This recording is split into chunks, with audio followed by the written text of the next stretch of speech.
இன்றைக்கு எங்களுடைய கட்சியின் உயர்மட்ட குழு கூட்டம் இந்த ஹோட்டலில் நடைபெற்றது.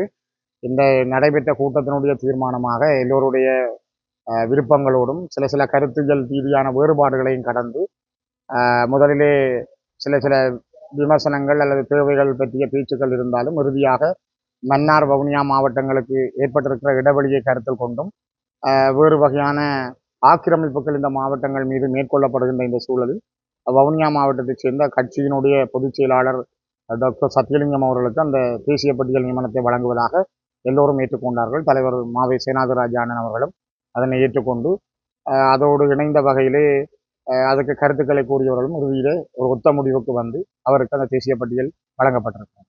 கண்டிப்பாக நாங்கள் எல்லோரையும் அரவணைத்து ஒன்றாகி ஒரு 2001ஆம் ஆண்டில் எவ்வாறு தமிழ் தேசிய கூட்டமைப்பு என்பது உருவாக்கப்பட்டதோ அதனுடைய இலக்கு என்ன, நோக்கம் என்னவோ அந்த நோக்கத்தின் அடிப்படையில் அரவணைத்து செல்வதற்கான தயார் நிலையை நாங்கள் கொண்டிருக்கிறோம்.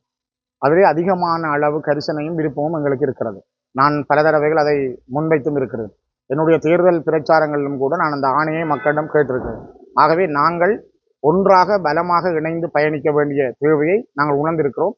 அதற்காக நாங்கள் சேர்ந்து பயணிப்போம். கண்டிப்பாக நான் இப்பொழுது தமிழரசு கட்சியினுடைய தெரிவு செய்யப்பட்ட தலைவர் நீதிமன்ற தடை உத்தரவில் இருக்கிறேன் தவிர அது தடை உத்தரவு நீக்கப்பட்டால் நான் தலைவராக மீண்டும் பொறுப்பெடுப்பேன். அதுக்கான காலம் கனிந்து கொண்டிருப்பதாக நான் கருதுகிறேன். இப்பொழுது பாராளுமன்ற குழுவின் தலைவராக நான் இன்று எங்களுடைய உயர்மட்ட குழுவிலே நியமிக்கப்பட்டிருக்கிறேன். ஆகவே எங்களுடைய 8 பாராளுமன்ற உறுப்பினர்களுக்குமான இலங்கை தமிழரசு கட்சியினுடைய பாராளுமன்ற குழுவின் தலைவராகவும் நான் செயல்பட உள்ளேன். அதே நேரம் பிஸ்னஸ் மீட்டிங் கமிட்டியில் நானும்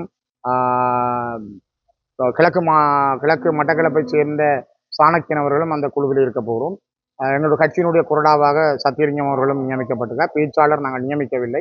பாராளுமன்ற குழுவுக்கான பேச்சாளரை பாராளுமன்ற குழு கூடி தீர்மானிப்பதாக முடிவெடுத்திருக்கிறோம். ஆகவே பாராளுமன்ற உறுப்பினர்கள் கூடி நாங்கள் எவ்வாறு செயல்பட போகிறோமோ அதே போல ஏனையவர்களையும் இணைத்து அரவணைத்து செல்வதற்கான முழு பயணத்திலும் மிக தெளிவாக நாங்கள் பயணிக்க இருக்கிறோம்.